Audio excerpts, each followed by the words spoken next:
Hello, welcome back. And today we're talking about devices and how it is completely ruining this generation and how we can start getting in control of it for ourselves and our kids and those around us because it's completely eating everybody up alive, honestly. And it's causing a lot of harm too.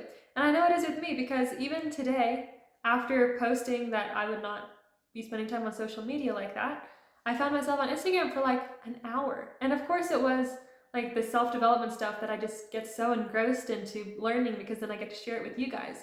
But it's something that bothers my eyes for staying on screens too much. Like, I really have to be intentional with it and limit the use. And yeah, even I'm still making those mistakes.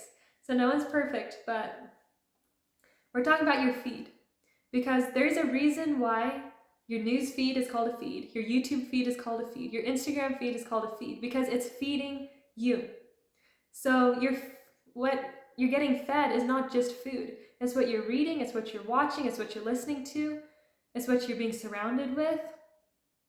All of these things. And so there's this amazing, crazy study. It's not a crazy study, it's an amazing study that was talked about in a sermon that he pulled up. It was about the study that got leaked out of Facebook or Twitter or Instagram or one of those, of how they're really trying to manipulate people, and especially kids. And most parents are not realizing this, and they're giving phones to their kids at such young ages. I honestly believe that a kid shouldn't get their phone until 18 or at least 16 pushing, but until they're grown up, because it even messed with me, and I didn't get a phone until I was like a lot older. So yeah, I hope you guys enjoyed this study. I'm super into like all of these things. I want to know all the facts. And this was written by a psychologist. So she knows about all of this stuff. And yeah, it's really good. It's really bad, but it's really good. So I'm just going to read you guys the study. So I'll be looking down, but you can just have this playing in the background or something as your education for the day. And so it hopefully makes a change in your life and those around you and your kids and everything, you know? Because when we heal, it heals everyone else. So it's called The Undoing of Families. This is from her view, the psychologist. My practice as a child and adolescent psychologist is filled with families like Kelly's. These parents say their kids' extreme overuse of phones, video games, and social media is the most difficult parenting issue they face, and in many cases is tearing the family apart. Preteen and teen girls refuse to get off their phones, even though it's remarkably clear that the devices are making them miserable.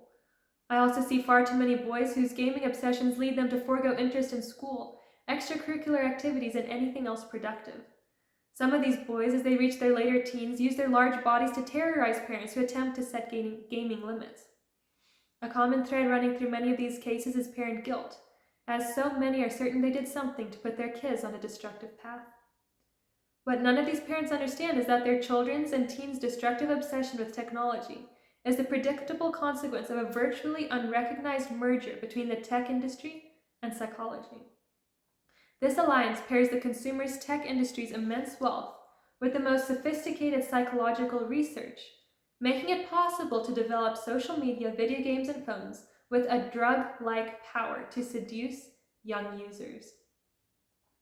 These parents have no idea that lurking behind their kids' screens and phones are a multitude of psychologists, neuroscientists, and social science experts who use their knowledge of psychological vulnerabilities to devise products that capture kids' attention for the sake of industry profit.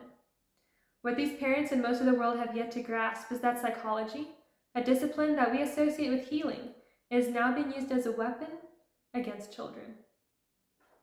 Machines designed to change humans. Nestled in an unremarkable building on the Stanford University campus in Palo Alto, California, is the Stanford Persuasive Technology Lab, founded in 1998.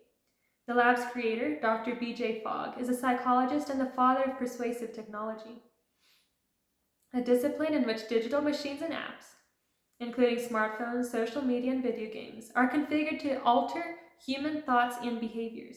As the lab's website boldly proclaims, machines designed to change humans. Fogg speaks openly about the ability to use smartphones and other digital devices to change your ideas and actions. Quote, "We can now create machines that can change what people think and what people do, and the machines can do that autonomously." Unquote. Called the Millionaire Maker, Fogg has groomed former students who have used his methods to develop technologies that now consume kids' lives. As he recently touted on his personal website, "My students often do groundbreaking projects, and they continue having impact in the real world after they leave Stanford. For example, Instagram has influenced the behavior of over 800 million people. The co-founder was a student of mine." Intriguingly, there are signs that Fogg is feeling the heat from recent scrutiny of the use of digital devices to alter behavior. His boast about Instagram, which was present on his website as late as January of 2018, has been removed. Fogg's website also has lately undergone a substantial makeover, as he now seems to go out of his way to suggest his work has benevolent aims, commenting, quote, "I teach good people how behavior works so they can create products and services that benefit everyday people around the world," unquote. Likewise, the Stanford Persuasive Technology Lab website optimistically claims, "Persuasive technologies can bring about positive changes in many domains, including health, business, safety, and education. We also believe that new advances in technology can help promote world peace in 30 years. While Fogg emphasizes persuasive design's sunny future, he is quite indifferent to the disturbing reality now that hidden influence techniques are being used by the tech industry to hook and exploit users for profit. His enthusiastic vision also conveniently neglects to include how this generation of children and teens, with their highly malleable minds, is being manipulated and hurt by forces unseen." Kind of reminds me of spirituality. There is more that's going on than we can see. Weaponizing persuasion. If you haven't heard of persuasive technology, that's no accident. Tech corporations would prefer it to remain in the shadows, as most of us don't want to be controlled and have a special aversion to kids being manipulated for profit. Persuasive technology, also called persuasive design, works by deliberately creating digital environments that users feel fulfill their basic human drives to be social or attain goals better than real-world alternatives. And I'll just put this in here. That's why parents who keep giving their kids phones to shut them up or whatever, the kids get super angry and really want the phones, and then you'll see they lose interest in just regular activities such as playing ball, with a regular ball, because the dopamine hits and everything is so strong coming from these phones. Anyhow, going back. Kids spend countless hours in social media and video game environments in pursuit of likes, so-called friends, game points, and levels because it's stimulating. They believe that this makes them happy and successful, and they find it easier than doing the difficult but developmentally important activities of childhood. I'll also add something else in here. That's why it's so detrimental to relationships nowadays, because women, they can pose however, and they will get lots of compliments, more than any guy could give them. And same thing, and so then they lose interest in the guy, or guys, that they're with, and the guy that they're with. And then same thing with men, is then now with all this social media stuff, and it being so easy to just access women online, and pictures and all of that now they have no incentive to actually develop the skills in the real world to create a stable life and money and go up to a woman to, pursue her, because that is way more risky than just being able to watch these pictures and stuff online that they can do. So this is completely destructive in the world today. I don't know where it's going to go. But anyhow, going back. Should the fear of social rejection be used to compel kids to compulsively use social media? Because while persuasion techniques work well in adults, they are particularly effective at influencing the still maturing child and teen brain. Video games, better than anything else in our culture, deliver rewards to people, especially teenage boys, says Fogg. Teenage boys are wired to seek competency, to master their world and get better at stuff. Video games and dishing out rewards can convey to people that their competency is growing. You can get better at something second by second. And it's unquote. And it's persuasive design that's helped convince this generation of boys that they're gaining competency by spending countless hours on game sites, when the sad reality is they are locked away in their rooms gaming, ignoring school, and not developing the real-world competencies that colleges and employers demand. Likewise, social media companies use persuasive design to prey on the age-appropriate desire for preteen and teen kids, especially girls, to be socially successful. This drive is built into our DNA since real-world relational skills have fostered human evolution. The Huffington Post article called "What Really Happens on a Teen Girl's iPhone," unquote, describes the life of 14-year-old Casey from Millbourne, New Jersey. With 580 friends on Instagram and 1,110 on Facebook, she's preoccupied with the number of likes her Facebook profile picture receives compared with her peers. As she says, if you don't get 100 likes, you make other people share it. So you get 100, or else you just get upset. Everyone wants to get the most likes. It's like a popularity contest, unquote. Article author Bianca Bosker says that there are costs to Casey's phone obsession, noting that the, quote, girl's phone, be it Facebook, Instagram, or iMessage, is constantly pulling her away from her homework, sleep, or conversations with her family, unquote. Casey says she wishes she could just put her phone down, but she can't. Quote, I'll wake up in the morning and go on Facebook just because, she says. It's not like I want to or I don't. I just go on it. I'm like forced to. I don't know why. I need to. Facebook takes up my whole life, unquote. Important questions are simply not asked. BJ Fogg may not be a household name, but Fortune magazine calls him a new guru you should know. And his research is driving a worldwide legion of user experience, UX designers, who utilize and expand upon his models of persuasive design. As Forbes magazine writer Anthony Wing Costner notes, quote, no one has perhaps been as influential on the current generation of user experience, UX, designers as Stanford researcher BJ Fogg, unquote. I had to take a little break because of my throat getting dry, but let's get right back into it. So he's saying that UX designers come from many disciplines, including psychology, as well as brain and computer sciences. However, the core of some UX research is about using psychology to take advantage of our human vulnerabilities. That's particularly pernicious when the targets are children. As Fogg is quoted in Costner's Forbes article, quote, Facebook, Twitter, Google, you name it, these companies have been using computers to influence our behavior, unquote. However, the driving force behind behavior change isn't computers. Quote, the missing link isn't technology, it's psychology, unquote, says Fogg. UX researchers not only often follow Fogg's design model, but some may also share his apparent tendency to overlook the broader implications of persuasive design. They focus on the task at hand, building digital machines and apps that better demand users' attention, compel users to return again and again, and grow businesses' bottom line. Less considered can be how the world's children are affected by thousands of UX designers working simultaneously to pull them onto a multitude of digital devices and products at the expense of real life. According to BJ Fogg, the Fogg's behavior model is a well-tested method to change behavior and, in its simplified form, invokes three primary factors: motivation, ability, and triggers. Describing how his formula is effective at getting people to use a social network, the psychologist says in an academic paper that a key motivator is users' desire for social acceptance. Although he says an even more powerful motivator is the desire to avoid being socially rejected. Regarding ability, Fogg suggests that digital products should be made so that users don't have to think hard. Hence, social networks are designed for ease of use. Finally, Fogg says that potential users need to be triggered to use a site. This is accomplished by a myriad of digital tricks, including the sending of incessant notifications, urging users to view friends' pictures, telling them they are missing out while not on the social network, or suggesting that they check yet again to see if anyone liked their post or photo.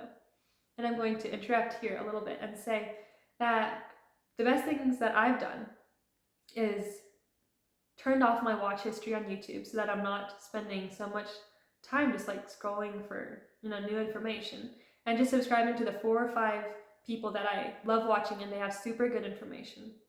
And doing the same on Instagram. Like when you just follow a few people, and when you get to the bottom of your thing where it says that you're completely updated or whatever, then don't scroll past that. And have a set time limit. Like, just go on these things like once a day and, check your messages and respond and do your posting, like if you have a business, and then leave it at that. And turn off notifications. I've turned off YouTube notifications, Instagram notifications. I turn off like as many notifications as I can, because the human brain, we're not wired to be used to like all of these incessant noises. So it will help you and your sleep and your performance and everything. So I just wanted to add that in. Okay, now going back. Fogg's formula is the blueprint for, and another thing I wanted to say is that don't be so worried about who likes or who doesn't. It's just an algorithm. And let God, like what you're doing, and let that be what you pull from, so you don't need validation or anything from anyone else. And you'll feel so much more secure that way. Okay, now going back. Fogg's formula is the blueprint for building multi-billion-dollar social media and gaming companies. However, moral questions about the impact of training persuasive techniques on children and teens are not being asked. For example, should the fear of social rejection be used to compel kids to compulsively use social media? Is it okay to lure kids away from school tasks that demand a strong mental effort so that they can spend their lives in social networks or playing video games that don't make them think much at all? And is it okay to incessantly trigger kids to use revenue-producing digital products at the expense of engaging with family and other important real-life activities? Brain hacking. Persuasive technologies work because of their apparent triggering of the release of dopamine, a powerful neurotransmitter involved in reward, attention, and addiction. In the Venice region of Los Angeles, now dubbed Silicon Beach, the startup Dopamine Labs boasts about its use of persuasive techniques to increase profits. They say, connect your app to our persuasive AI, artificial intelligence, and lift your engagement and revenue up to 30% by giving your users our perfect bursts of dopamine. And a burst of dopamine doesn't just feel good, it's proven to rewire user behavior and habits, unquote. Ramsey Brown, the founder of Dopamine Labs, says in a KQED Science article, quote, we have now developed a rigorous technology of the human mind, and that is both exciting and terrifying. We have the ability to twiddle some knobs in a machine learning dashboard we build, and around the world, hundreds of thousands of people are going to quietly change their behavior in ways that, unbeknownst to them, feel second nature but are really by design. Programmers call this brain hacking, as it compels users to spend more time on sites, even though they mistakenly believe it's strictly due to their own conscious choices. These design techniques provide tech corporations a window into kids' hearts and minds. Social networks and video games use the trusted brain manipulation technique of variable reward. Think slot machine. Users never know when they will get the next like or game reward, and it's delivered at the perfect time to foster maximal stimulation and keep them on the site. Banks of computers employ AI to learn which of a countless number of persuasive design elements will keep users hooked. A persuasion profile of a particular user's unique vulnerabilities is developed in real time and exploited to keep users on the site and make them return again and again for longer periods of time. This drives up profits for consumer internet companies whose revenue is based on how much their products are used. Clandestine techniques that manipulate users to fulfill a profit motive are regarded by programmers as dark design. Why would firms resort to such tactics? As former tech executive Bill Davidow says in his Atlantic article, Exploiting the Neuroscience of Internet Addiction, that the leaders of internet companies face an interesting, if also morally questionable, imperative. Either they hijack neuroscience to gain market share and make large profits, or they let competitors do that and run away with the market, unquote. There are few industries as cutthroat and unregulated as Silicon Valley. Social media and video game companies believe they are compelled to use persuasive technology in the arms race for attention, profits, and survival. Children's well-being is not part of the decision calculus. A peek behind the curtain. While social media and video game companies have been surprisingly successful at hiding their use of persuasive design from the public, one breakthrough occurred in 2017 when Facebook documents were leaked to The Australian. The internal report crafted by Facebook executives shows the social network boasting to advertisers that by monitoring posts, interactions, and photo in real time, the network is able to track when teens feel insecure, worthless, stressed, useless, and a failure. Why would the social network do this? The report also bragged about Facebook's ability to micro-target ads down to moments when young people need a confidence boost. Persuasive technology's use of digital media to target children, deploying the weapon of psychological manipulation at just the right moment, is what makes it so powerful. These design techniques provide tech corporations a window into kids' hearts and minds to measure their particular vulnerabilities, which can then be used to control their behavior as consumers. This isn't some strange future, this is now. Facebook claimed the leaked report was misrepresented in the press, but when child advocates called on the social network to release it, the company refused to do so, preferring to keep the techniques it uses to influence kids shrouded in secrecy. Digital Pied Pipers. The official tech industry's line is that persuasive technologies are used to make products more engaging and enjoyable, but the revelations of industry insiders can reveal darker motives. Video game developer John Hobson, who has a PhD in behavioral and brain science, wrote the paper Behavioral Game Design.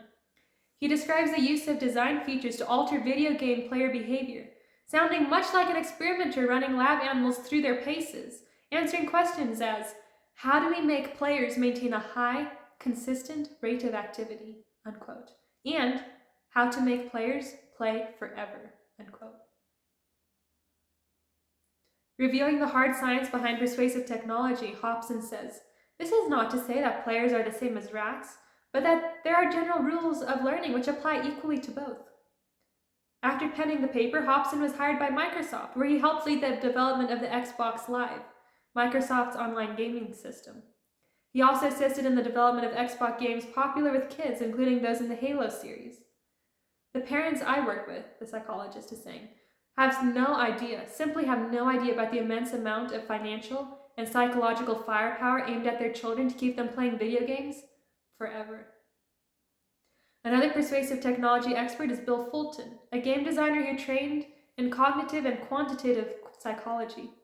He started Microsoft's Games User Research Group before founding his own consulting agency.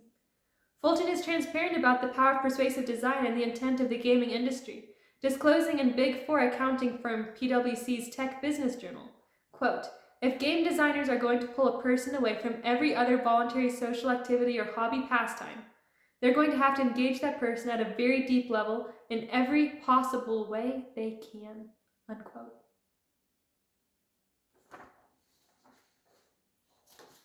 This is a major effect of persuasive design today, building video games and social media products so compelling that they pull users away from the real world to spend their lives in for-profit domains. But to engage in a pursuit at the expense of important real-world activities is a core element of addiction. And there is increasing evidence that persuasive design has now become so potent that it is capable of contributing to video game and internet addictions, diagnoses that are officially recognized in China, South Korea, and Japan, and which are under consideration in the US. Not only does persuasive design appear to drive kids' addictions to devices, but knowledge of addiction is used to make persuasive design more effective at hijacking the mind. As Dopamine Lab's Ramsey Brown acknowledges in an episode of CBS's 60 Minutes, quote, since we've figured out to some extent how these pieces of the brain that handle addiction are working, people have figured out how to juice them further and how to bake that information into apps, unquote. Stealing from childhood. The creation of digital products with drug-like effects that are able to pull a person away from engaging in real-life activities is the reason why persuasive technology is profoundly destructive. Today, persuasive design is likely distracting adults from driving safely, productive work, and engaging with their own children. I mean, how many times do we see moms on their phone ignoring their kids? Or them putting their kids on the phone so that they can do their own thing? Like, really, it's bad. Going back, or engaging with their own children, all matters which need urgent attention. Still, because the child and adolescent brain is more easily controlled than the adult mind, the use of persuasive design is having a much more hurtful impact on kids. Persuasive technologies are reshaping childhood, luring kids away from family and schoolwork to spend more and more of their lives sitting before screens and phones. According to Kaiser Family Foundation report, younger U.S. children now spend 5.5 hours each day with entertainment technologies, including video games, social media, and online videos. Even more, the average teen now spends an incredible 8 hours each day playing with screens and phones. Productive uses of technology, where persuasive design is much less a factor, are almost an afterthought, as US kids only spend 16 minutes each day using the computer at home for school. Having children of their own can change TechX's perspectives, because quietly using screens and phones for entertainment has become the dominant activity of childhood. Younger kids spend more time engaging with their entertainment screens than they do in school. And teens spend even more time playing with screens and phones than they do sleeping. The result is apparent in restaurants, the car sitting next to you at the stoplight, and even in many classrooms. Attesting to the success of persuasive technology, kids are so taken in with their phones and other devices that they have turned their backs to the world around them. Hiding in bedrooms on devices or consumed by their phones in the presence of family, many children are missing out on real-life engagement with family and school, the two cornerstones of childhood that lead them to grow up happy and successful. Even during the few moments that kids have away from their devices, they're often preoccupied with one thought: getting back on them. And that, I'm putting this in, is like the key thing of addiction, is when you're thinking about the thing so hard until you get the thing. That is addiction. Like for cocaine, for DRUG users and all of that. I still don't want to be flagged by YouTube. Okay, going back. In addition to the displacement of healthy childhood activities, persuasive technologies are pulling kids into often toxic digital environments. A too frequent experience for many is being cyber, bullied, which increases the risk of skipping school and considering, taking themselves out. There is a growing recognition of the negative impact of FOMO, or the fear of missing out, as kids spend their social media lives watching a parade of peers who look to be having a great time without them, feeding their feelings of loneliness and being less than. A wired generation falling apart. The combined effects of the displacement of vital childhood activities and exposure to unhealthy online environments is wrecking a generation. In her recent Atlantic article, Have Smartphones Destroyed a Generation?, Dr. Jean Twenge, a professor of psychology at San Diego State University, describes how long hours spent on smartphones and social media are driving teen girls in the US to experience high rates of depression and taking themselves out behaviors. And as the typical age when kids get their first smartphone has fallen to 10, no kid should be having a phone at 10. Honestly, I'm trying to scream this out. Okay, back to the study. It's no surprise to see serious psychiatric problems once the domain of teens, now enveloping young kids. Self-inflicted injuries such as cutting that are serious enough to require treatment in an emergency room have increased dramatically in 10 to 14-year-old girls, up 19% per year since 2009. So that's the end of the study that I wanted to read to you guys. But I hope it opens your eyes to being careful what you're getting pulled into scrolling on your phone, whether it's the news or all this stuff, because it puts people in such bad, cranky behaviors to everyone around them. And especially for kids. Let's not ruin our kids. Let's keep them healthy and happy and around. And yeah, let's just be more careful and intentional about what we're letting influence us. And of course, phones and stuff aren't bad. We can use them in a good way. I'm not saying that they're bad or anything. It's just, let's use them intentionally and use discernment. Because that was a really interesting quote when the youth pastor was sharing this with us, that saying, bringing up, I think it was in 1 Corinthians 2:11. I probably have that wrong. But you can look up the verse, that we are not ignorant of Satan's devices. And he said devices and picked up the phone. And that really struck a chord. I was like, wow, his devices, devices. So anyways, I hope you guys like this. If you love content like this, definitely hit the like button down there. Comment, it helps the algorithm for me. And subscribe. And I'll see you in the next one. You've got this.